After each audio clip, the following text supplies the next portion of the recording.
नहीं बेटा, हर रोज का काम हर रोज करना है, बस यही सीए है। उम्मीद है कि आप लोग हर रोज का काम हर रोज कर रहे हैं, साथ साथ पढ़ रहे हैं। कई बच्चे खामोश हैं, उनको लग रहा है कि सर कोई मसला नहीं, अभी हमने पढ़ना स्टार्ट करेंगे इंशाल्लाह, क्योंकि अभी हम किताबें ली हैं आज, या कई ले लेंगे। इंतहाई आसान रहेगा मेरे बच्चे, इंशाल्लाह सीए। पता भी नहीं चलेगा आप लोग सीए कर रहे हो, अगर हर रोज का काम हर रोज कर लोगे। पता चल जाएगा आप सीए कर रहे हो, पता जाएगा अगर आपने हर रोज का काम हर रोज ना किया। तो इसलिए खुदा के लिए हर रोज का काम हर रोज करना है, अल्लाह के वास्ते हर रोज का काम, कोई और वास्ता भी नहीं।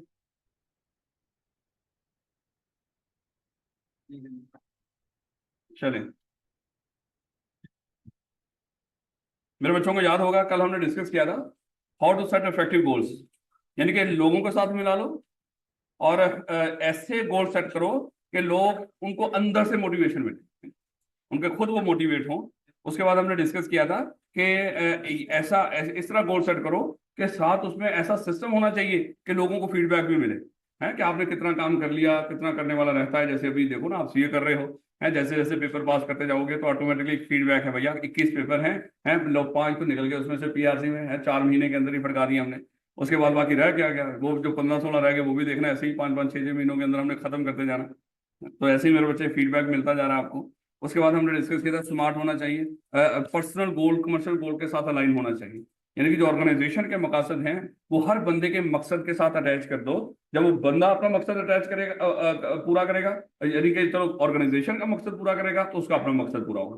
यानी कि ऐसे हमने डिस्कस किया था, टारगेट लोगों को ऐसे सेट करके दो कि उसको कहो कि ये टारगेट अचीव कर, जो तेरा मन कर रहा है ना हम तुझे वो दे देंगे। लेकिन ये हर एक बंदे से आपने वो डिस्कस कर करके पता करना है कि हर बंदे की नीड्स क्या है। हर ये नहीं कि शुरू में लिखना जब तूने कार नहीं ये तेरी कार, ऐसे थोड़ी होता है, उसका पूरा सिस्टम होता है मेरे बच्चे।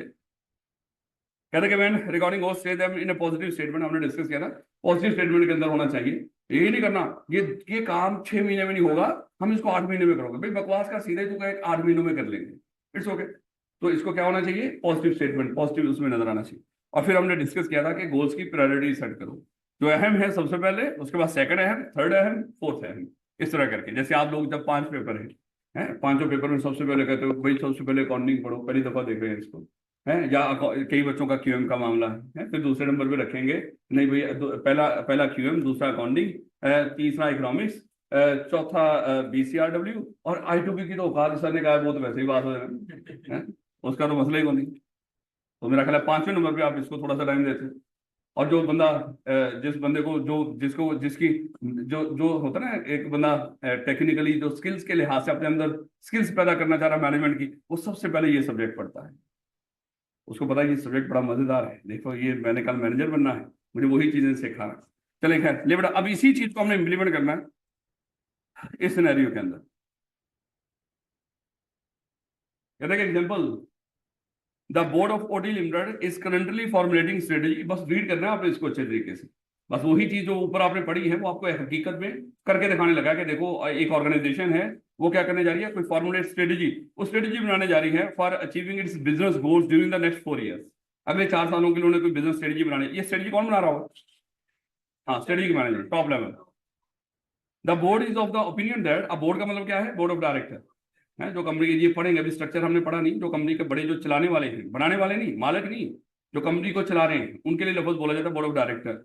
The board is of the opinion that the level of business activity in the country would increase significantly and OTL should achieve a fair share of the envisaged growth, यानी कि उनको लग रहा है कि आगे जो बिजनेस है, जिस इंडस्ट्री में हम है वो इंडस्ट्री ग्रो करेगी, और अगर इंडस्ट्री ग्रो करेगी तो उसमें हमें भी चाहिए हम ज्यादा से ज्यादा हिस्सा हासिल करें, है, यानी कि अगर इंडस्ट्री 25% ग्रो कर रही है तो कम से कम 5-10% सेल हमारी भी ग्रो करनी चाहिए। ये ना हो कि बाकी हमारे कंपेटिटर हमसे आगे निकल जाए, इसका फायदा उठा लें। तो इस मकसद के लिए तो देखिए, the board of OTL should keep the following important matter in perspective while establishing its goals for the next 4 year. अगले 4 सालों के लिए जब वो गोल सेट करने जा रहे हैं, उसको कुछ चीजें दिमाग में रखनी पड़ेंगी, और वो चीजें कौन सी दिमाग में रखनी पड़ेंगी, ये वाली, यही तो सिखाया। और साथ ये भी रखनी, ये भी आपने दिमाग में रखना है कि इससे मसले मसाइल भी होते हैं, उन मसले मसाइल को भी ओवरकम करना है मेरे बच्चे। अगर देखिएगा इसको कैसे इंप्लीमेंट करेगा। कहते हैं the goal should be based on realistic growth parameters and pose reasonable challenge, यानी कि रियलिस्टिक ग्रोथ पैरामीटर, जितनी आपको लग रहा है मार्केट में ग्रोथ होगी हकीकत में, उसी लिहाज से आप भी ग्रोथ पैरामीटर सेट करोगे कि मार्केट में अगर 20-25% ग्रो हो रहा है तो हम भी कोई 15-20% तक अपने आप को ग्रो करेंगे। ये नहीं कि मार्केट 20-25% ग्रो कर रही हो, आप हम 100% ग्रो करेंगे, भाई औकात से बाहर जा रहे हो है। इसलिए कह रहा है कि आप ये देखो कि हकीकत रियलिस्टिक होना चाहिए। हमने कल डिस्कस किया था ना, गोल ऐसे सेट करो जो रियलिस्टिक हो, लेकिन चैलेंजिंग हो, लेकिन रियलिस्टिक रहे। ये ना हो कि इतने चैलेंजिंग रख लो कि वो हो ही ना सकते हो। तो याद है कल हमने डिस्कस किया था, फिर लोग क्या करेंगे, गिव अप कर देंगे, वो कहेंगे नहीं भैया ये तो काम हो ही नहीं सकेगा। जब हो ही नहीं सकता तो फिर मैं कोशिश भी क्यों करूं, है काम जो हमें इम्पॉसिबल नजर आ रहा हो तो हम उसके लिए कोशिश भी नहीं करते। जो काम हमें पॉसिबल नजर आ रहा हो तो मेरे बच्चे उसी के लिए हम कोशिश करते हैं। जैसे कल अफगानिस्तान ने 50 समथिंग उसका हम उसको लगा कि इसको डिफेंड करना पॉसिबल है ही नहीं, उसको से उन्होंने गेंदें कराई, उन्होंने 7-8 ओवर में पूरा कर लिया। यही अगर स्कोर जरा थोड़ा सा 100 प्लस होता, उनको पता कि पिछले दिनों के अंदर हमने 112-13 स्कोर 15 स्कोर डिफेंड कर लिया सेमीफाइनल में, तो ये भी कर लेंगे। लेकिन उनको लग रहा था ये जो हमारा वो है ना स्कोर, ये इस काबिल है ही नहीं, तो इसलिए बेचारे वो क्या करके उन्होंने पहले गिव अप कर दिया उसको, यानी कि इम्पॉसिबल लग रहा था इसको डिफेंड करना।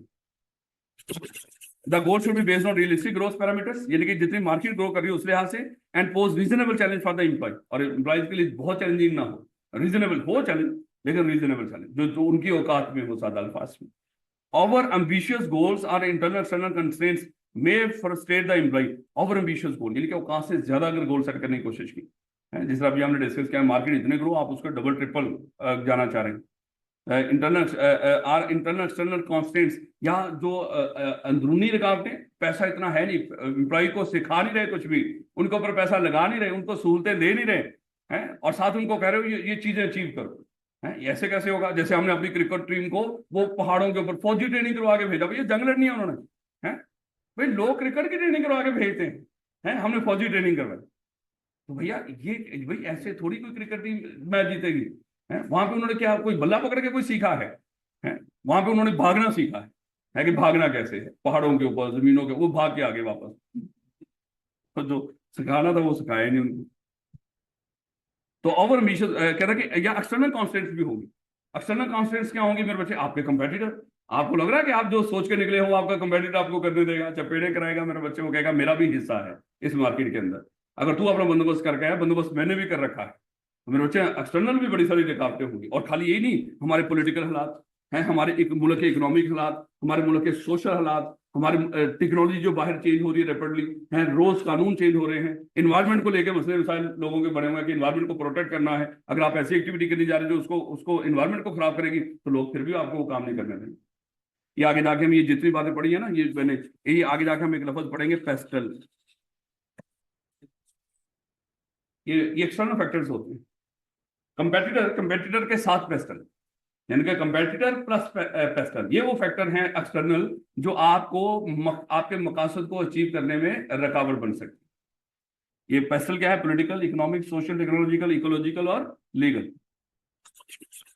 पिस्टल नहीं है, अगर आपको लगे कि शायद वो भी तो बहुत बड़ी रुकावट होती नहीं।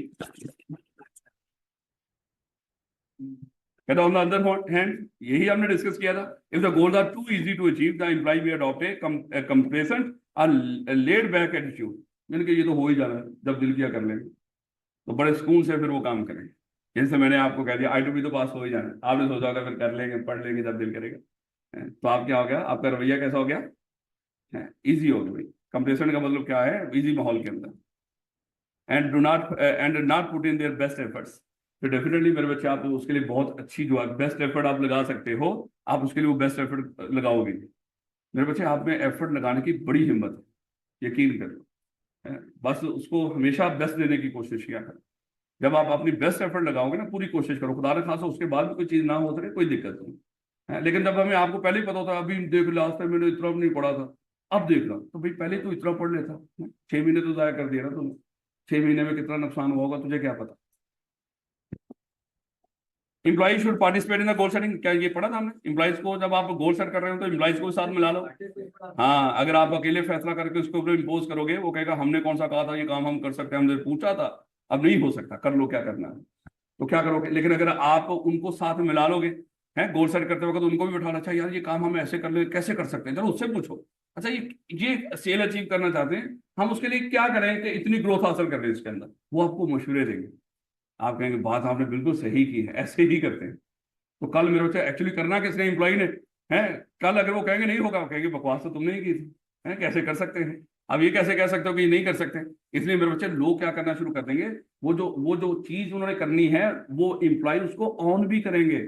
ऑन करने का मतलब क्या, हमने ही तो डिसाइड किया था साथ मिलके, है। अब हम कैसे कहेंगे ये काम नहीं हो सकता, है। हमारी टीम ही तो कह के गई थी, उनके साथ जो हमारा वो प्रेसिडेंट है उसका क्रिकेट का, हैं, साथ बैठ के उन्होंने कहा था कि भाई हम वर्ल्ड कप जीत के आएंगे। हम कहेंगे अब हम किस मुंह से कहेंगे हम नहीं जीत सकते। उन्होंने कहा कि हमारी इन्होंने ट्रेनिंग बहुत अच्छी की है हमारे सोल्जर ने।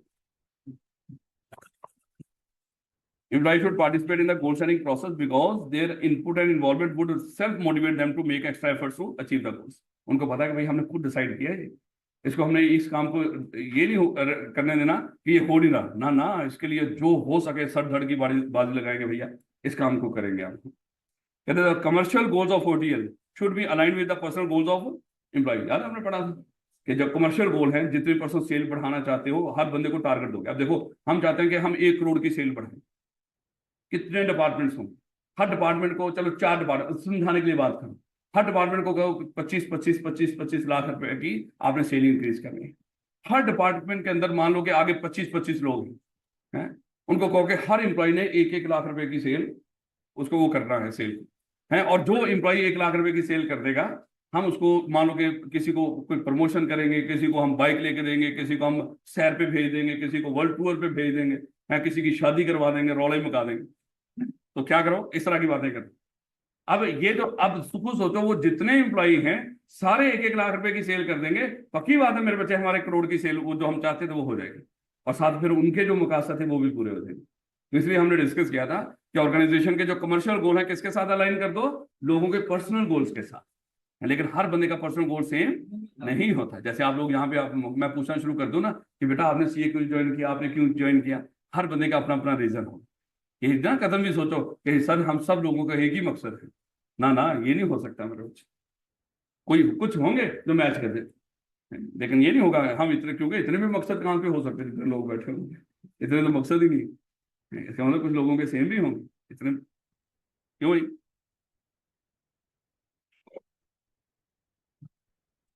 ODI should study the types of reward and incentive which would motivate the employees to put in their best। अब देखो वो कहता है कि आप, ये कंपनी की जिम्मेदारी है कि वो स्टडी करे कि हमारे एम्प्लॉयज की जरूरियात क्या है जिनको हम पूरा करें। क्योंकि अगर आप उनको जरूरत को पूरा करने का वादा करोगे फिर वो मोटिवेट होंगे। एक बंदे के पास पहली गाड़ी है, अब उसको कहो कि तू ये काम कर, तुझे बाइक लेके देंगे, कहता रख अपनी बाइक अपने पास, मैंने कर रही नहीं। वो पागल है उसकी वो देखो उसकी जरूरत क्या है उसकी जरूरत के लिहाज से उसको इनाम दो। है एक आपके पास पहले ही लाखों है, मैं कहता हूँ ये काम करो आपको इतने हजार दूंगा, वो कहेगा तू बता तुझे कितने चाहिए मेरे पास पहले ही बसेरे हैं। इसलिए मेरे बच्चों को क्या कह रहे हैं, कहते हैं आप इंप्लॉइज की पहले जरूरियात को स्टडी करो, हर बंदे की जरूरत क्या है। ये नहीं कि उसको स्टडी करने को उसने अपनी अपनी किताब लिख रखी है उनसे मिलो, उनकी अप्रेजल करो, उनसे डिस्कशंस करो। हाँ भाई और बताओ, है क्या, कहाँ से बिलोंग करते हो, घर के फैमिली मेंबर्स कितने हैं, यहाँ पे हो या पीछे गांव में रहते हो।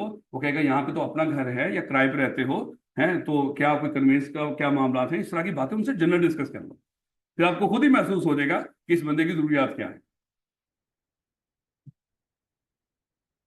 In their best efforts and design the compensation packages to elicit optimum efforts from the employee। elicit मतलब जो इजहार करना, कोई शो करना किसी को।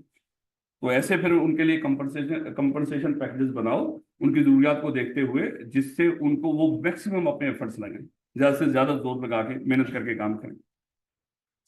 OTL should be able to generate adequate resources to meet the goals and also ensure that resources are allocated according to the requirement। ये आज ही हम डिस्कस करेंगे मेरे बच्चे। जब भी आप काम कर रहे होंगे, काम करने के लिए आपको रिसोर्सेज चाहिए होंगे, उनका नाम होगा फैक्टर्स ऑफ प्रोडक्शन। आज हम डिस्कस करेंगे उसको, फैक्टर्स ऑफ प्रोडक्शन को। उसमें मैन मनी मटेरियल मशीन्स इस तरह करके हम याद कर लिया करते थे, मुझे नहीं पता हम इसको 4M से याद किया करते थे। तो वो आज हम डिस्कस करेंगे। वो कहता है कि ऑर्गेनाइजेशन के पास वो मशीनें, वो लोग, वो पैसा, वो सारा कुछ होना भी चाहिए। ये ना हो कि 10 बंदों का काम, बंदे आपके पास होना, एक बंदे को देकर उससे करवाने की कोशिश करें। ये ना हो कि उसके ऊपर पैसा लगना हो, दुआओं से काम चलाने की कोशिश करें। तो मेरे बच्चे ऐसे नहीं चलते हैं। जहां पे जिस चीज की जरूरत हो उस चीज का बंदोबस्त करना पड़े। तो अगर रिसोर्सेज हैं आपके पास तो हो जाएगा, नहीं है तो डेफिनेटली वो नहीं हो सकेगा। The goal should be flexible so that new opportunities, याद है हमने डिस्कस किया था, मैंने कहा प्रॉब्लम और उन दोनों को इकट्ठा करके बता रहे हैं कि ये ना हो कि गोल्स, हाँ आपको नैरो फोकस कर देंगे। जब आपने गोल सेट कर लिया, आपका मन करेगा आप मैंने जो गोल सेट कर लिया उसी के मुताबिक काम करूँ, और हो सकता है उससे अच्छी अपॉर्चुनिटी आपके सामने आई हो और आप अपने गोल पर चलने के चक्कर में आप उस अपॉर्चुनिटी को जाया करें। इसलिए उसने कहा कि उसमें फ्लेक्सिबिलिटी होनी चाहिए, अगर कोई और अच्छी अपॉर्चुनिटी बीच में आए तो आप अपने आप को चेंज करें।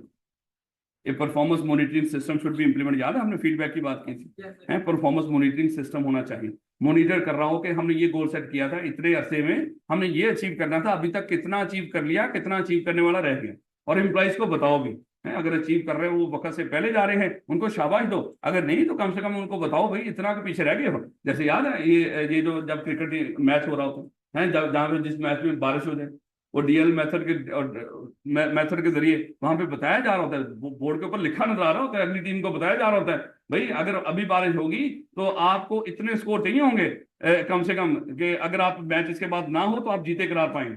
वो साथ साथ उसको बता रहे होते हैं, ये नहीं तो उसको कहेंगे दिखाना नहीं, इनको बताना नहीं, इनको खेलने दो ना ना। इसीलिए तो जब बारिश का इस तरह का बेचारी, जैसे कल इंग्लैंड ने खुशखुशी की है, उसको लग रहा था बारिश होगी, हम ऐसा करते हैं बाद में हो सकता है कि ओवर ओवरों का कम वाला मामला हो और हमें थोड़े ओवर में ज्यादा स्कोर करना हो या कुछ इस तरह का, हमें पता चल जाएगा हमने करना क्या है। इंडिया ने बता दिया उनको तूने करना क्या है, सत्यानाश कर लिया बेशर्म। अभी तक इस वर्ल्ड कप के अंदर 99% कैप्टन ने जो टॉस जीत के उनको अगली बंदों को बारी दी और वो हमेशा हारे। पता नहीं वहां पे क्या साइकोलॉजिकल इशू है, हर कोई बंदा टॉस जीत के अगली टीम को बारी दे रहा है और वो हमेशा वो पहले खेलने वाली टीम जीत गई। अजीब, ये पहली दफा देखने में, और बदल भी नहीं रहे, चेंज भी नहीं कर रहे स्ट्रेटजी को, पता नहीं वल्लाह आलम।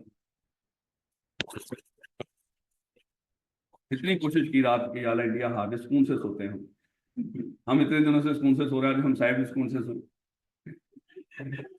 या हम इतने दिनों से तकलीफ में है, वो भी तकलीफ में पहुंचे, दूसरों की तकलीफ देके बंदे की खुद की तकलीफ कम हो जाती है।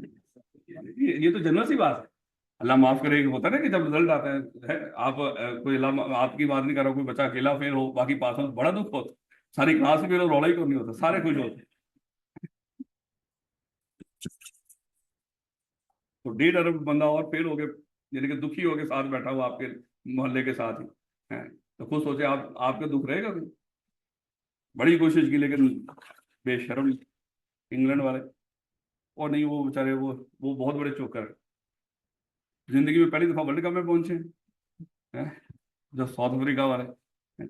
लेकिन उम्मीद है कि पहली दफा ये हिस्ट्री हुई है, बेचारे शायद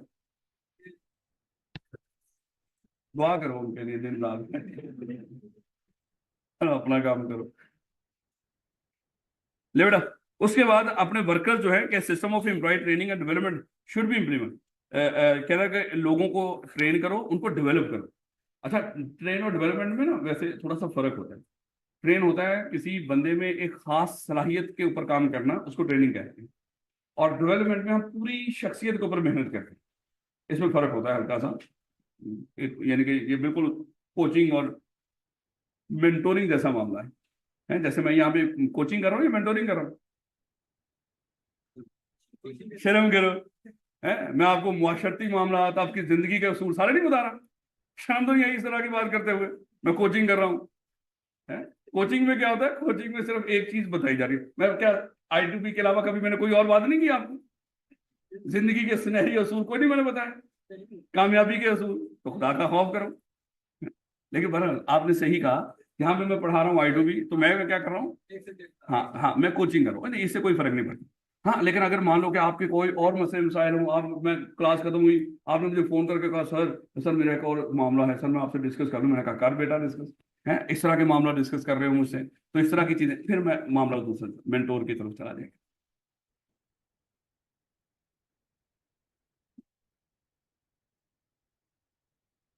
पता नहीं इसको चाहिए तो 2-3 दफा ना बताता, एक ही दफा बता देता, लेकिन इसको भी जल्दी जल्दी करके रीड करना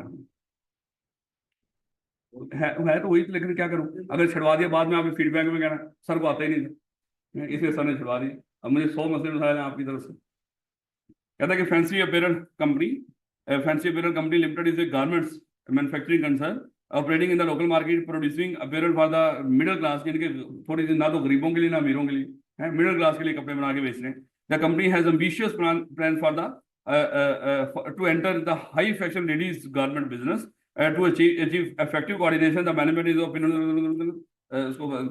This is the particularly important because a large number of new employees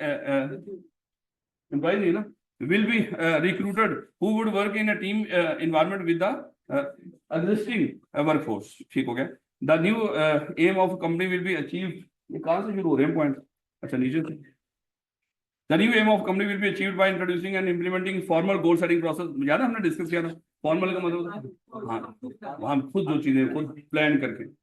the company will achieve competitive advantage. अच्छा कंपेटिटिव एडवांटेज वो एडवांटेज होता है ऐसा फायदा जो आपके पास हो, आपके कंपेटिटर के पास ना हो, उसको हम कंपेटिटिव एडवांटेज कहते हैं। ऐसा एडवांटेज जो आपके पास हो लेकिन वो चीज आपके कंपेटिटर के पास ना हो, इसके लिए लफ्ज क्या बोलते हैं? Competitive advantage. कहते हैं the company will achieve competitive advantage through clear vision of goal achievement. The other advantage for the company are as following.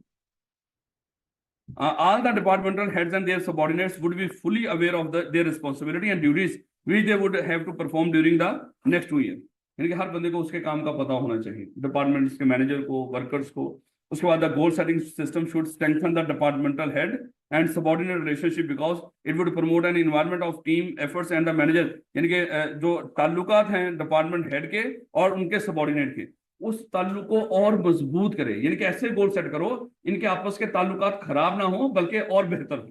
पास का तो मैनेजर ऐसा काम आके बता दे जो हमारी औकात से बाहर हो, हमारा दिल नहीं करेगा इसको चुपेड़े करें, लेकिन इसका मतलब उसको तमीज के साथ अगर कोई ऐसा काम हो पहले उनको तरीकाकार समझे, भाई हम ऐसे ऐसे करके ये काम करने जा रहे हैं, ये नहीं कि ये काम करना है करेंगे कैसे, और बात का तो कोई बंदे बात ही नहीं सुनेंगे, मामला वहीं पे खत्म।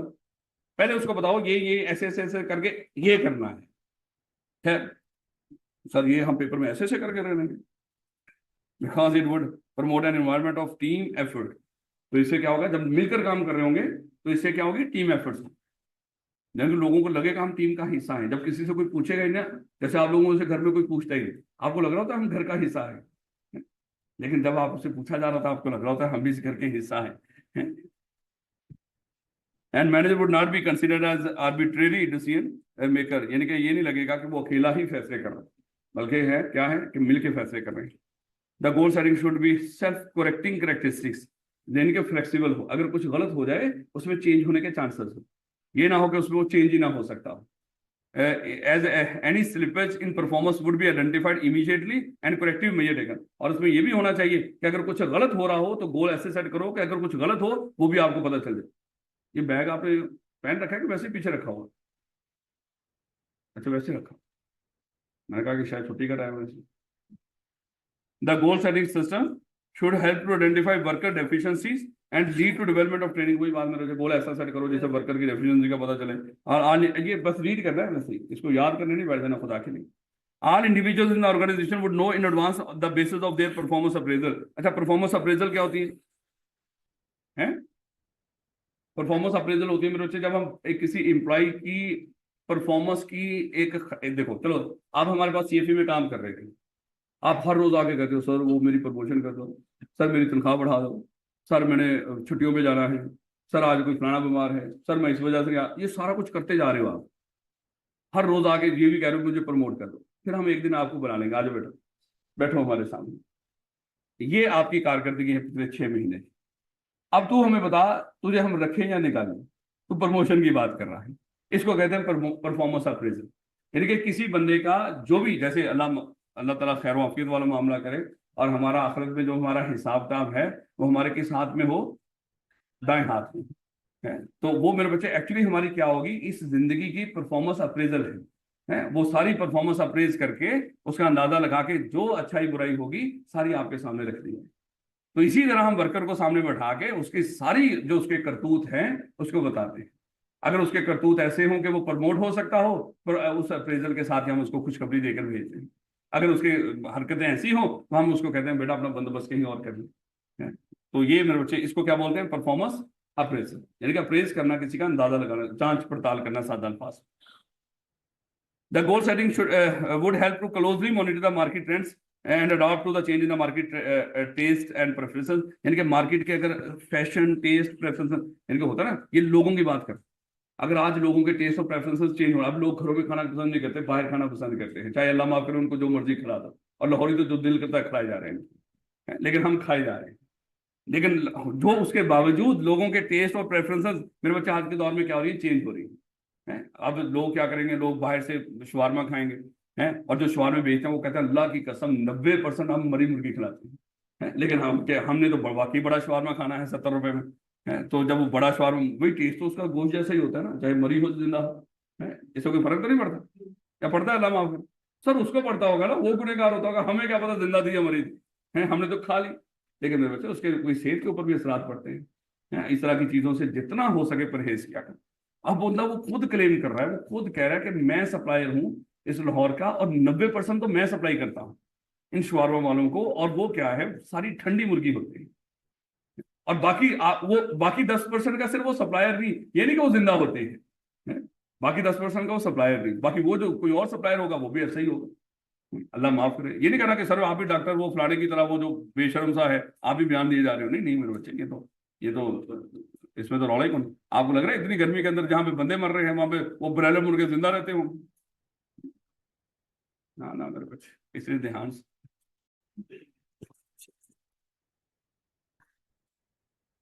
खैर, the course setting would help to closely monitor. बाद का मुझे भी खाना पड़ जाता और फिर उस वक्त मुझे ये सारी बातें याद आ जाती, क्या पता नहीं मैं ठंडा खा रहा हूँ या खा रहा हूँ। इसलिए कहते हैं कि बंदे को तो थोड़ा सा सोच के ही करना चाहिए बातचीत। हो सकता है कल कभी मेरी आपसे मुलाकात हो, आप लेकर ही आएंगे इसके लिए शवारमा लेकर आएंगे। कहते the course setting system would help to achieve greater departmental. अच्छा देखो, हम डिस्कस कर रहे थे कि मार्केट में लोगों के टेस्ट और प्रेफरेंसेस, फैशन चेंज हो जाए। अब कोई चीज बना के बेच रहे हो, अगर वो लोग अब वो चीज खाना या पहनना या उसको यूज करना पसंद ही नहीं करते, तो मेरे बच्चे डेफिनेटली आप गलत चीज बना के बेच रहे हो। तो आपके गोल ऐसे होने चाहिए जो मार्केट में लोगों के ट्रेंड्स का भी बता रहे हैं कि अब लोगों का ट्रेंड क्या है, उस लिहाज से। जैसे भी हमने डिस्कस किया, होटल और इस तरह की जो इंडस्ट्री वो बड़ी ग्रो कर रही है, क्यों? क्योंकि ट्रेंड अब इस तरह के बन गए हैं। लोगों की कोशिश होती है कि चलो बाहर जाके खाओ, लोगों की कोशिश होती है घूमो फिरो। इसी तरह अगर देखो ट्रैवलिंग एजेंसियां जगह जगह पे खुली हैं, उनको पता है लोग आज के दौर में उनके पास यानी कि कुछ टाइम और पैसा निकल आता है, वो ट्रैवल करते हैं, घूमते फिरते हैं। अब आप सोच रहे होंगे सर पता नहीं कौन होते हैं वो, आप ही होंगे इंशाल्लाह। The goal setting system would help to achieve greater departmental coordination and lead to, जब गोल सेट किया होगा तो सारे लोग मिलकर काम कर रहे होंगे, इस तरह की बात। बस इस तरह मेरे बच्चे इसको रीड कर लीजिएगा।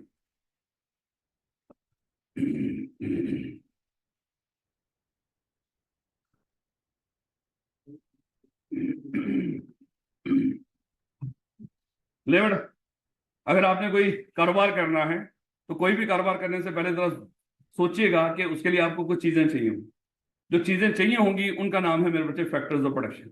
यानी कि कुछ बना के बेचना है या कोई सर्विस देनी है, तो मेरे बच्चे पक्की बात है आपको कुछ फैक्टर्स चाहिए होंगे, कुछ चीजें चाहिए होंगी जो दरकार हैं। अगर वो होंगी तो आप वो काम कर सकेंगे, नहीं तो नहीं कर सकेंगे। तो ये मेरे बच्चे, इसको आप बिल्डिंग ब्लॉक्स ऑफ बिजनेस भी कह सकते हो। वो चीजें जो किसी बिजनेस को बिल्ड करती है, यानी कि अगर कोई देखे हर चीज का कोई स्ट्रक्चर होता है, ये बिल्डिंग है, इसका स्ट्रक्चर है, आप देखेंगे सर ये स्ट्रक्चर जो है बना कैसे है, इसमें ईंटें भी लगी होंगी, इसमें सीमेंट भी लगा होगा, इसमें सरिया भी होगा, इसमें ये भी होगा वो भी होगा, है। तो ये सारी चीजें मिला के ये क्या है, ये बिल्डिंग बनेगी। इसी तरह अगर कोई कारोबार बने, उस कारोबार के भी मेरे बच्चे कुछ बिल्डिंग ब्लॉक्स होते हैं, ऐसे ब्लॉक्स जिनके जरिए वो कारोबार बनता है। मेरे साथ मेरे बच्चे, ये आपको 4 ब्लॉक्स नजर आ रहे होंगे। अगर हम कारोबार की बात करें, ये कारोबार, कोई भी कारोबार इन 4 ब्लॉक से मिलकर बनता है। वो 4 ब्लॉक्स कौन कौन से हैं? सबसे पहले मेरे बच्चे, नेचुरल रिसोर्सेज में सबसे मेन चीज क्या है? नेचुरल रिसोर्सेज में सबसे मेन चीज जमीन है। अगर आप ये देखें, सीएफई को क्या नेचुरल रिसोर्सेज की जरूरत नहीं? बिल्कुल जरूरत है। अगर ये जमीन ही ना होती तो हम हवा में कॉलेज कैसे बनाते भैया? है, तो इसके लिए हमें जमीन की जरूरत है। और जमीन क्या है? ये नेचुरल रिसोर्स है। अच्छा, नेचुरल रिसोर्स कौन सा होता है? हाँ, जो कुदरती तौर पे बना। तो आप कौन से रिसोर्स? Natural resource. चल, खैर, तो मेरे बच्चे क्या है, जो कुदरती तौर पे चीजें बनी हो, तो पानी पीते हो, ये तो नहीं कि सीएफई का बना हुआ पानी पी रहे, नेस्ले का पानी देख लो, होता नहीं नेस्ले का पानी। नेचुरल रिसोर्स ही है, उन्होंने बस बोतल में बंद करके थोड़ा सा ठंडा करके हमें दे दिया, है ना, तो इट्स ओके। लेकिन मेरे बच्चे है वो क्या? Natural resource. खैर, तो उसके लिए सबसे, अभी हम देखेंगे इसमें कि नेचुरल रिसोर्सेज भी आपको चाहिए होंगे। उसके बाद मेरे बच्चे आपको लोग भी चाहिए, नेचुरल रिसोर्सेज और साथ में ह्यूमन रिसोर्सेज। ह्यूमन रिसोर्सेज नहीं होंगे डेफिनेटली मेरे बच्चे, कहीं पर भी कोई होगा वहां पे काम करने के लिए आपको लोगों की जरूरत है। लेकिन सर वो आगे तो आर्टिफिशियल इंटेलिजेंस आ गई तो वहां पे तो हमारा काम ही खत्म हो गया। नहीं नहीं मेरे बच्चे, आर्टिफिशियल इंटेलिजेंस पर काम करने के लिए भी आप लोगों की ही जरूरत है। ये देखो आपका प्रोफेशन ऐसे ही कभी पहले भी खतरे में पड़ा था, है जब कैलकुलेटर नया नया आया था ना, आपको पता है अकाउंटेंट्स ने कितना उसके ऊपर हड़ताल की थी, है एहतजाज किया था, हमारा तो कारोबार ही खत्म हो गया, यानी हम तो रुल ही गए। जैसे शायद आपने पहले भी जिक्र किया। तो मेरे बच्चे अगर कैलकुलेटर आने से आपकी जिंदगी आसान हुई थी बजाय के तंग होने के, इसी तरह ये जो चीजें आ रही हैं ये इंशाल्लाह आपकी जिंदगी आसान करेगी। और आई कैप बड़ी ये चीजें बड़ी अच्छे तरीके से जानता है कि ये चीजें कैसे आपके अंदर इनकॉर्पोरेट करनी है, ताकि ये जो चेंजेस आ रहे हैं वो चेंजेस आपके अंदर भी पैदा कर दिए थे हैं। आप उस लिहाज से अब देखो, ये अगर हम डाटा एनालिटिक्स की बात करें या इस तरह के कोर्सेज फिनटेक वगैरह व्हाट्सएवर, ये आपके सिलेबस के हिस्से हैं, आपने वो करने हैं। तो इसलिए इन चीजों के बारे में परेशान ना हुआ करो, बस कर लो। करना होता नहीं है, ऐसी चीजों के ऊपर डाल देता है, आगे तो स्कोप भी खत्म हो रहा है, मैं कर ही नहीं रहा, तो दफा हो तो इधर कर, है तेरा स्कोप खत्म हुआ तो हम जिम्मेदार हैं। तुझे अगर खुदा ना खासा नौकरी शौकरी ना मिली तो हम जिम्मेदार हैं, नहीं नौकरी के लिए हम जिम्मेदार हैं, है? अब रिश्तों की बात तो हम थोड़ी मैरिज ब्यूरो थोड़ी खोल रखी है नेचुरल रिसोर्सेस, ह्यूमन रिसोर्सेस, और उसके बाद मेरे बच्चे क्या आएगा, मशीन्स, यानी कि मटीरियल, सादा अल्फाज में इसको चलो ऐसे कर लो, मटीरियल, मशीन्स एंड मटीरियल्स, तो ये भी चाहिए होंगे मेरे बच्चे, इसके बगैर भी काम नहीं चलेगा। नेचुरल रिसोर्सेज, ह्यूमन रिसोर्सेज, जो मटीरियल वगैरह, और फिर आएगा एंटरप्रेन्योर। एंटरप्रेन्योर मालिक, इंसान, ऐसा बंदा जो इन सारे रिसोर्सेज को इकट्ठा करेगा, इन सबको एक जगह पे इकट्ठा करेगा। देखो लोग तो भागे फिर रहे हैं, मशीनें भी गिर रही हैं, सब कुछ चल रहा है, मटीरियल भी पड़े हुए हैं, लेकिन मेरे बच्चे क्या हम कह रहे हैं वो कारोबार है? नहीं नहीं, इन सबको जो वो इकट्ठा करके एक जगह पे इन सबको इकट्ठा करेगा, उस बंदे को हम बोलेंगे ये एंटरप्रेन्योर है, ये मालिक है उस कारोबार। तो इसका होना भी जरूरी है, मालिक के बगैर भी ये सारी चीजें आपस में इकट्ठी नहीं होती। तो 4 तरह के फैक्टर्स ऑफ प्रोडक्शन है मेरे बच्चे, कौन कौन से, natural resources, human resources, material और एंटरप्रेन्योर।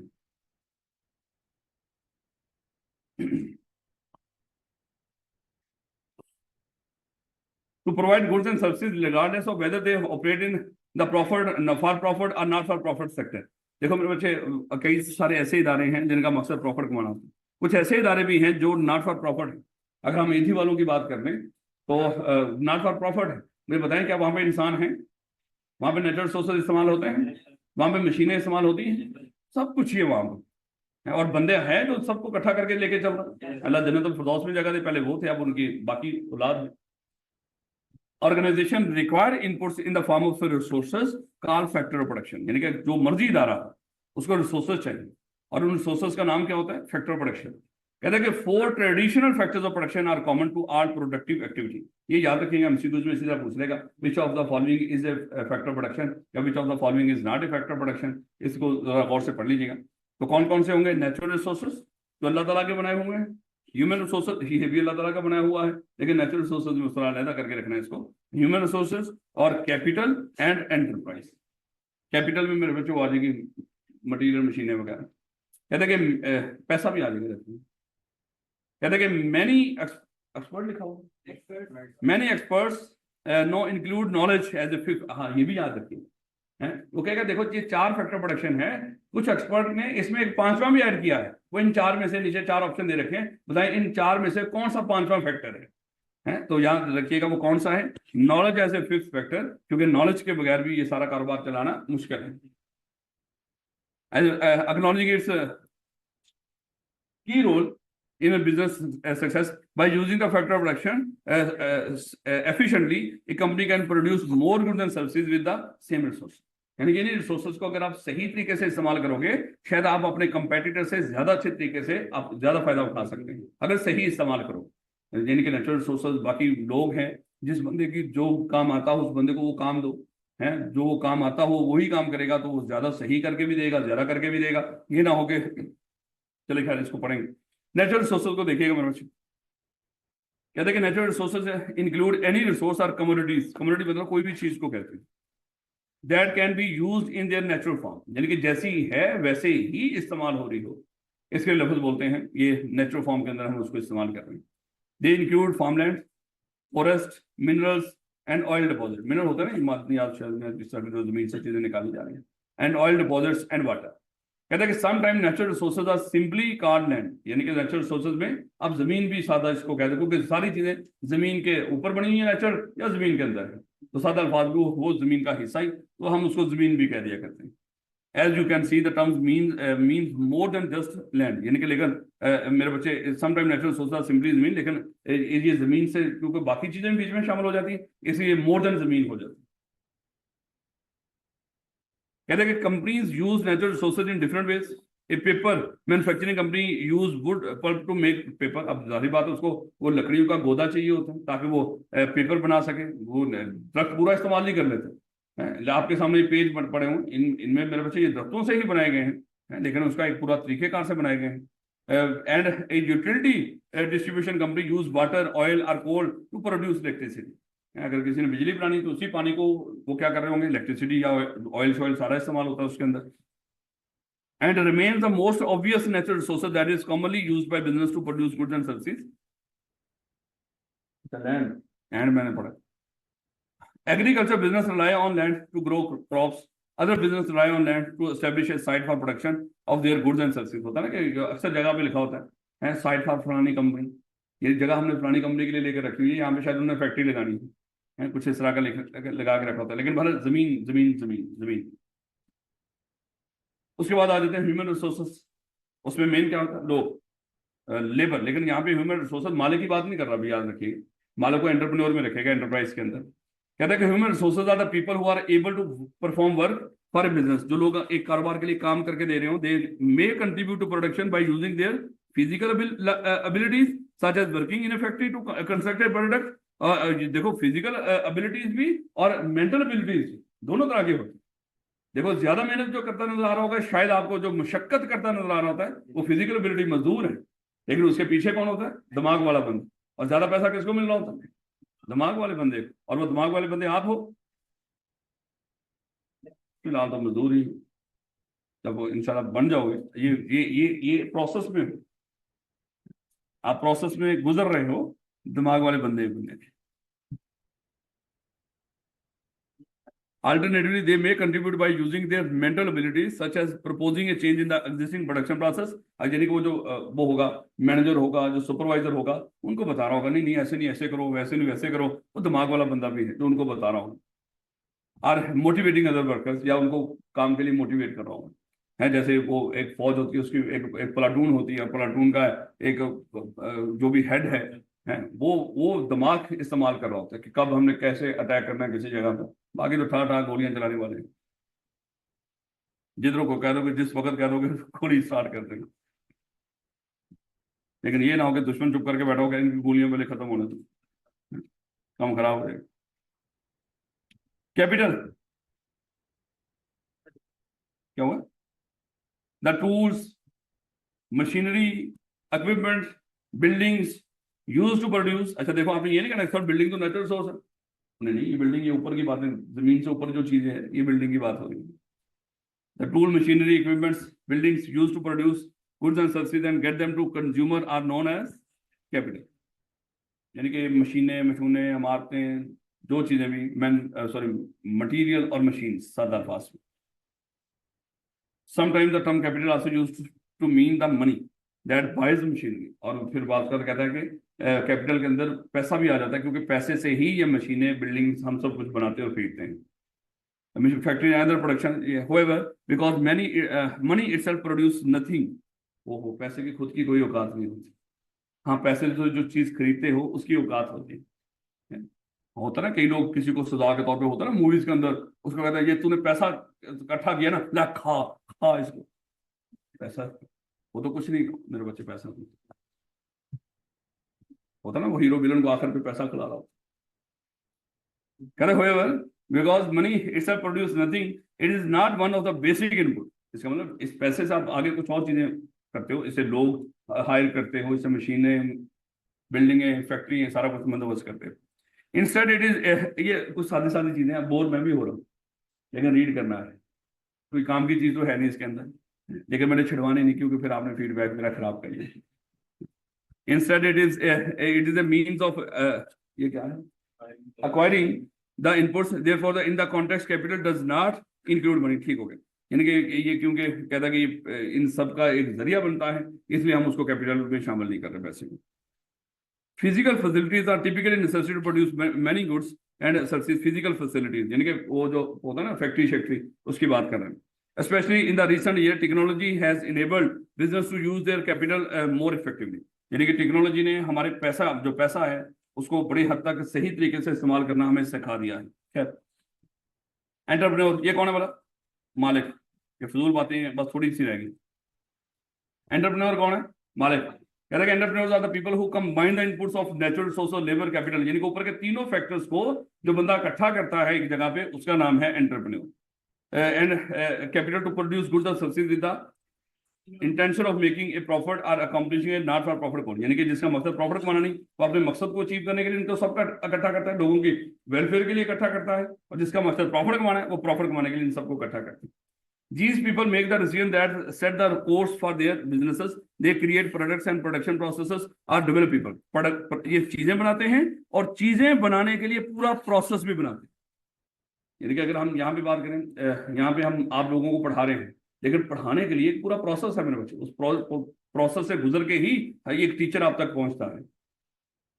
और डेवलप सर्विसेज। कहता है कि entrepreneurship involve the creation of business ideas and willingness to accept risk. यानी कि देखो मालिक रिस्क लेता है, हो सकता है जो आइडिया वो इंप्लीमेंट करने जा रहा है उसमें पैसा लगा रहा है, सारा कुछ लगा रहा है, हो सकता है वो डूब जाए और हो सकता है उसको फायदा मिल जाए। तो ये वो बंदा है सादा अल्फाज में एंटरप्रेन्योर, जो रिस्क टेकर है, रिस्क भी लेता है। Entrepreneur attempt to identify business opportunity. इसको पता होता है कि कहाँ पे मैं पैसा लगाऊंगा, कहाँ पे रिसोर्सेज को इकट्ठा करके कौन सी चीज बनाने के ऊपर मैं लगाऊं जहां पे मुझे फायदा हो। देखो अपॉर्चुनिटी का मतलब यही होता है ना, जो फायदा हो, जो नजर आ रहा हो मार्केट के अंदर बाहर आपको फायदा, उसी को अपॉर्चुनिटी बोलते हो ना। तो मेरे बच्चे जहां पे ज्यादा ग्रो कर रहा होगा, इसकी कोशिश होगी सबको इकट्ठा करके मैं उस बिजनेस में जाऊं। ऐसा बिजनेस नहीं करते जो डूब रहे हो पहले। आज कोई ऐसा कारोबार बताओ जो डूब रहा हो। सर हम तो जो भी करते हैं डूब जाते। ठीक हो गया फिर।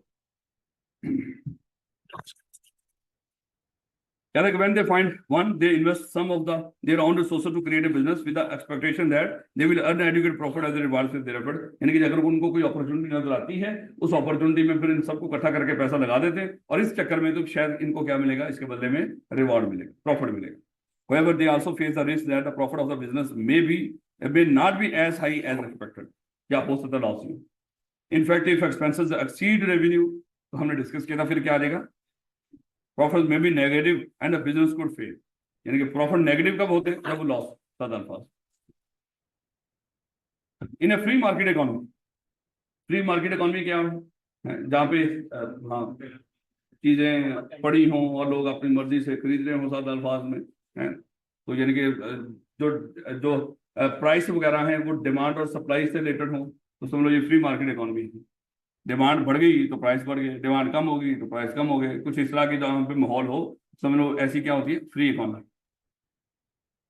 कहता है कि मैनी बिजनेस में भी created with the established industry. अच्छा इंडस्ट्री क्या होती है बोला, जो एक ही तरह के काम करने वाले बड़े सारे इदारे हैं उनको इंडस्ट्री बोलते हैं। इंडस्ट्री क्या होती है बोला, जहाँ पे एक ही तरह के काम करने वाले, जैसे टेक्सटाइल इंडस्ट्री, यानी कि टेक्सटाइल के जितने भी काम करने वाली फैक्ट्रियां हैं वो सारी टेक्सटाइल इंडस्ट्री के अंदर आ जाएंगी। एजुकेशन इंडस्ट्री, एजुकेशन से रिलेटेड जितने भी इदारे हैं वो सारे उस इंडस्ट्री में आ जाएंगे। Which result in intense competition. अच्छा कुछ जगहों पे कंपटीशन भी अच्छा खासा हो कुछ इंडस्ट्रीज के अंदर, जैसे हमारी ही है ये सीए की इंडस्ट्री की अगर हम बात कर लें, इतना शदीद कंपटीशन है, आपकी सोच। और जितना आपको ये फायदा मिल रहा है ना मेरे बच्चे, ये जो इतना सस्ता सीए, इतना सस्ता सीए, सिर्फ एक वजह है, उसमें कंपटीशन। अगर कोई 2-3 कॉलेजेस बंद हो गए मार्केट के अंदर, फिर आपको पता चल जाएगा कि सीए कितना सस्ता है। माजरत के साथ सिर्फ बता रहा हूँ, आप अगर खुदा ना खासा और आगे कुछ इस तरह के मामला 1.5-1.5 साल के अंदर हो भी जा रहे हैं कि शायद तो हो सकता कुछ और भी बन जाए, लेकिन कुछ बंद भी हो जाए। तो जब वो बंद हुए तो डेफिनेटली मेरे बच्चे फिर एकदम से जो रह जाएंगे उन्होंने क्या करना है, उन्होंने अपनी प्राइसेस बढ़ा देनी है। क्योंकि ये बंद होने का मतलब ये नहीं होता, ये क्या करेंगे, टीचर उठते हैं दूसरी जगह पे जाके इकट्ठे होकर कॉलेज बना लेते हैं। तो यहाँ पे तो सारा काम ही टीचर्स का होता है, बाकी तो। In this situation, a firm that charges too high price for its products may fail because customer will switch to its competitor।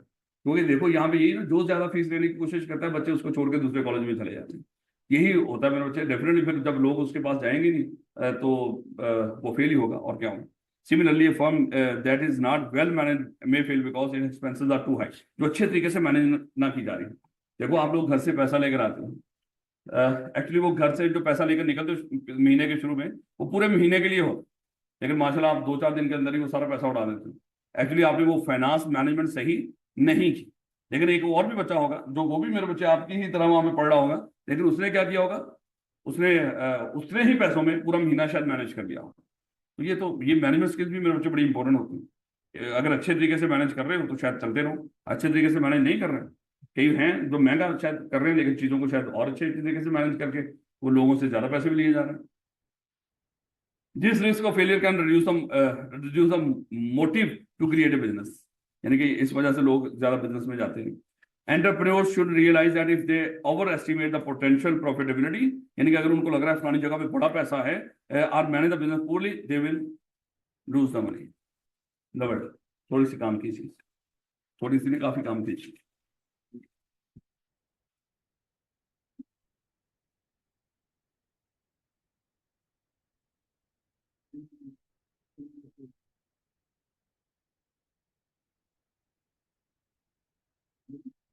लो बेटा, होल्डर किसको कहते हैं मतलब,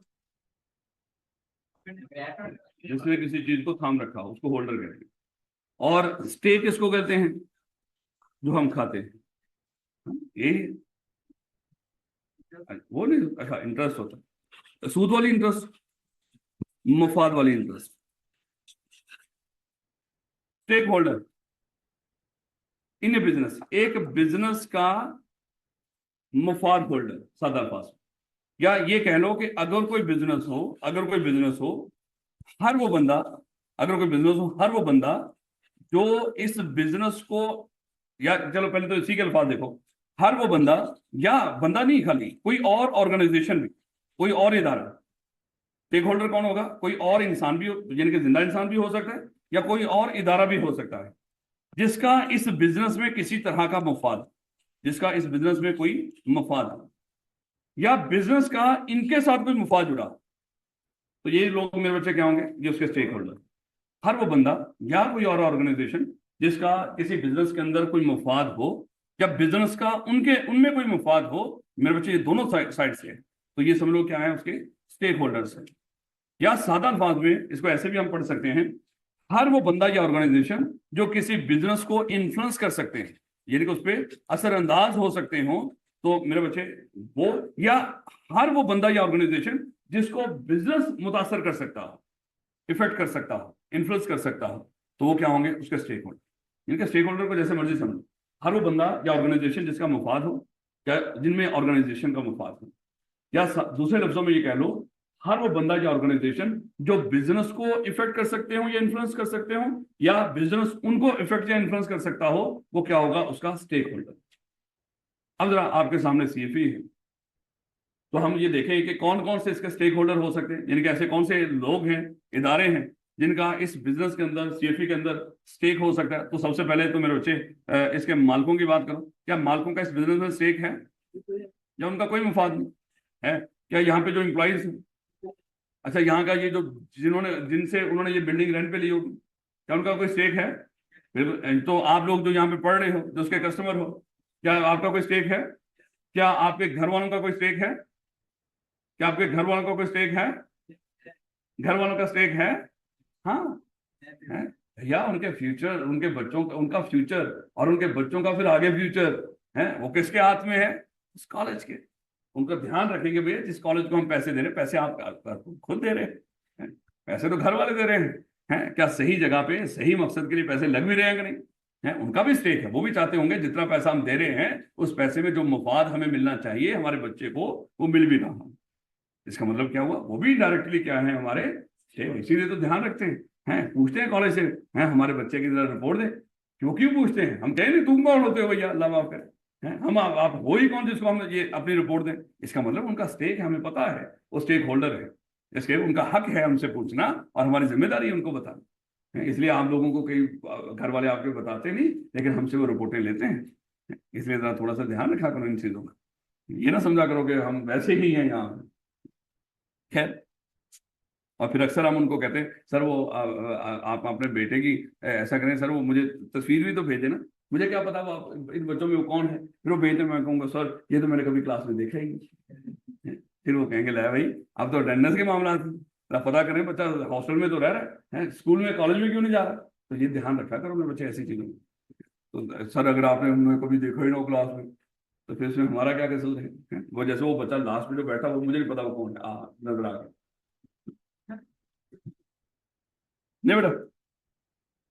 अच्छा, बात चल रही थी स्टेक होल्डर्स की। अच्छा मुझे ये बताओ, ये जो मोहल्लेदार हैं सीएफपी के इर्द गिर्द, क्या सीएफपी के स्टेक होल्डर हैं? वो हैं हैं मेरे बच्चे। हमने यहाँ पे बाहर पार्किंग लगा रखी हो, यहाँ पे बड़े बड़े डेक लगा के शोर शराबा कर रखा हो, क्या ये इफेक्ट होंगे कि नहीं? पक्की बात है, वो भी चाहते हैं कि पूरा मन तरीके से सीएपी के बच्चे यहाँ पे आए बैठे, ये ना हो कि सारा दिन छत के ऊपर हुल्लड़बाजी कर रहे हैं और हमें भी तंग कर रहे हैं, हमारी जिंदगी भी जीवन की। तो बेटा वो भी क्या है, वो भी स्टेक होल्डर है। और कोई बंदा दूर दराज से, जो भी बंदा इस सड़क को इस्तेमाल करता है, इसके सामने से गुजरता है, और यहाँ पे पार्किंग हमने सारी सड़क को सत्यानाश कर रखा हो, वो भी हमारा क्या है, स्टेक होल्डर है। तो मेरे बच्चे, उसके बाद मेरे बच्चे गवर्नमेंट, क्या गवर्नमेंट हमारी स्टेक होल्डर है? हाँ, गवर्नमेंट भी स्टेक होल्डर है। गवर्नमेंट भी हमसे टैक्स लेती है, वो भी चाहती है सीएपी चलता रहे, कमाता रहे और हमें टैक्स देता रहे है? तो इसलिए मेरे बच्चे, हर वो बंदा या इदारा जिसकी भी, और जिन जिन लोगों से ये सारी चीजें हम खरीदते हैं जो आपको नजर आ रही हैं, क्या हमारे स्टेक होल्डर हैं? की बात है, वो भी स्टेक होल्डर है। तो मेरे बच्चे, ये स्टेक होल्डर हर वो बंदा जिसका ऑर्गेनाइजेशन में कोई भी इंटरेस्ट हो, वो हमारा क्या है। और वो इंटरेस्ट डायरेक्टली भी हो सकता है, इनडायरेक्टली भी हो सकता है, हमारा स्टेक होल्डर है। आखिरी बात, स्टेक होल्डर को हम दो हिस्सों में डिवाइड करते हैं। या तो स्टेक होल्डर होंगे इंटरनल या होंगे एक्सटर्नल। इंटरनल स्टेक होल्डर वो होगा जो हमारी ऑर्गेनाइजेशन की चार दीवारी के अंदर, जो ये समझो ये ऑर्गेनाइजेशन की क्या है, चार दीवारी। इस चार दीवारी के जो अंदर स्टेक होल्डर है उसका नाम क्या होगा, इंटरनल स्टेक होल्डर। अब आप कहेंगे सर हम भी तो चार दीवारी के अंदर बैठे हुए हैं, लेकिन मेरे बच्चे आप चले भी तो जाते हो ना, आते जाते हो, या आओ चाहे अपनी मर्जी से आओ या ना आओ, ये भी तो आपकी मर्जी है? लेकिन वो जिन्होंने आना ही आना है, हम उसकी बात कर रहे हैं। इसका मतलब कस्टमर इंटरनल स्टेक होल्डर नहीं होता है। हाँ, एम्प्लॉई जिन्होंने आना ही आना है, उनकी मजबूरी है? वो ये नहीं कह सकते आज हम नहीं आएंगे या हम आएंगे नहीं मेरे बच्चे, फिर वो रहेंगे स्टेक होल्डर। तो इसका मतलब क्या हुआ, इंटरनल स्टेक होल्डर वो होगा जो ऑर्गेनाइजेशन की चार दीवारी के अंदर के लोग हैं। अब दूसरी बात आएगी, दूसरा कौन होगा, एक्सटर्नल। जैसे एम्प्लॉई और मैनेजर्स की बात करें, उसके बाद कौन होगा, एक्सटर्नल स्टेक होल्डर। वो जो जिनकी हमारी ऑर्गेनाइजेशन में इंटरेस्ट है लेकिन हमारी चार दीवारी के अंदर के लोग नहीं, उसके बाहर के लोग। इसमें हम देखेंगे जैसे गवर्नमेंट है, मीडिया है, प्रेशर ग्रुप्स, ये पढ़ेंगे हम एक एक करके, परेशान नहीं हो जाना, ये वैसे भी अल्फाज हैं, या लोकल कम्युनिटीज, ये जो इर्द गिर्द रहने वाले लोग, प्रोफेशनल बॉडीज, सोसाइटी, देखेंगे जो जो डिटेल में, तो समझाने के लिए बात बोली मैंने, लेकिन ये कोई भी ऑर्गेनाइजेशन के अंदर का बंदा नहीं। उसके बाद इन्हीं दोनों में से जो अहम हो, देखो ये कनेक्टेड स्टेक होल्डर याद रखना है, ये कोई तीसरी टाइप उस तरह की नहीं है। ये इंटरनल और एक्सटर्नल में से जो ज्यादा अहम हो, जिनके साथ एक खास हमारा ताल्लुक हो, वही हमारा कनेक्टेड स्टेक होल्डर हो। ये कनेक्टेड स्टेक होल्डर क्या होगा, इंटरनल और एक्सटर्नल में से ही जो जो ज्यादा अहम कोई स्टेक होल्डर है, समझ लो सादा अल्फाज में भी यही दिमाग में रखो, वो हमारा कौन सा होगा, कनेक्टेड स्टेक होल्डर, जो हमसे खास ताल्लुक से कनेक्ट हुआ हो। याद रखोगे कितनी तरह के स्टेक होल्डर होंगे, तीन तरह के। वैसे बाजाहिर तीन तरह के, लेकिन दो मेन है, उन्हीं दो से ही एक तीसरा बना है होते इंटरनल और एक्सटर्नल ही है। और इंटरनल को जो चार दीवारी के अंदर, जो चार दीवारी से बाहर सारे क्या है, वो एक्सटर्नल है? उसके बाद मेरे बच्चे, इन्हीं दोनों में से जो बहुत अहम होगा, जिससे हमारा कोई खास रिश्ता होगा, कोई कॉन्ट्रेक्चुअल रिलेशनशिप हम देखेंगे आगे जाके, वो हमारा कनेक्टेड स्टेक होल्डर बन जाता है। तो इंशाल्लाह इसको हम कल पढ़ना शुरू करेंगे। वैसे कोशिश कीजिएगा रीड करने की थोड़ा सा, और जो आगे थोड़ा सा ना पढ़ के आया करो, वैसे रीड करके देखा करो, और देखा करो कि मैं इस लाइन को पढ़ के जो मुझे समझ आई है, कल जरा सर से सुनूंगा क्या मैंने, और जो समझा है सर ने भी वही बताया, अगर मैं उसी तरह समझ रहा हूँ फिर तो लेवल ही हो गया, फिर तो मेरे और सर में कोई फर्क ही क्यों नहीं रहा, फिर मुझे इस क्लास को पढ़ने की जरूरत ही क्यों नहीं। चलिए।